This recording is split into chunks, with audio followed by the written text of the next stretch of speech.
সবাইকে আবারও একটা নতুন আসলাম যে একটা সালোয়ার কলি দেওয়া একটা সহজভাবে একটা সালোয়ার তৈরি করে আপনাদেরকে কাটিং করে দেখাবো। যেহেতু সেলাই করতে সময় বেশি লাগে, তো নেক্সট পরে আবার এটা আমি সেলাই করেও দেখাবো। তো এই যে এখানে হচ্ছে রাবার ঘরের জন্য আমি এক্সট্রা 2 ইঞ্চি নিয়ে নিলাম।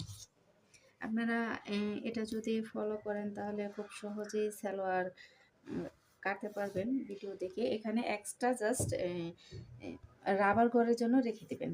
এখন এখানে হচ্ছে গিয়ে হাইটা এটা আমি নিব হচ্ছে, আমার সেলাই পরে থাকবে 15, তো এখানে আমি 15.5 নিচ্ছি। এখানে যেহেতু আমি কলি দিব তাই 15.5 নিচ্ছি। আর এই সালোয়ারটা আপনার লম্বায় থাকবে হচ্ছে 38, এটা প্লাজো হবে নিচে।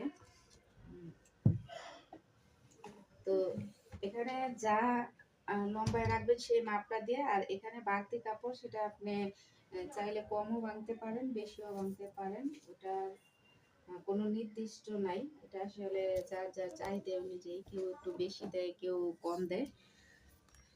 তো এই যে আমি হচ্ছে সরাসরি এই দাগ থেকে এই পায়ের দাগ পর্যন্ত এই যে দাগ টেনে নিব। এটা খুবই সহজ। এটা এখানে আর এখান থেকে জাস্ট একটু শেপ টেনে নিব। আর যেহেতু এটা আমি কলি দিব তাই আমি এভাবে নিচ্ছি। তো দেখেন একদম সহজ। নর্মালি সালোয়ার হচ্ছে শুধু আপনার রাবার বটটা থাকবে, নিচের ভাঙা থাকবে, আর এখানে হয়তো কেউ কলি দেয়, কেউ দেয় না। আর কলিটা না দিলে আর একটু সময় কম লাগে। যেহেতু এটা আমি কলি দিব, এটা আমি এই যে দেখাচ্ছি। এখন এই যে এই কাপড়টা থেকে আমি এটা প্লাজো, তো নিচে একটু ঘের বেশি থাকবে, তো এই জন্য কাপড়টা এখানে একটু কম আছে। তা আমি এটা দিয়ে এখন কলি কেটে নেবো। এখন এই যে দেখেন কলিটা আসলে অনেকভাবেই দেওয়া যায়। 6 কলি আছে, এই কলি আছে। যে এটা জাস্ট একটু এখান থেকে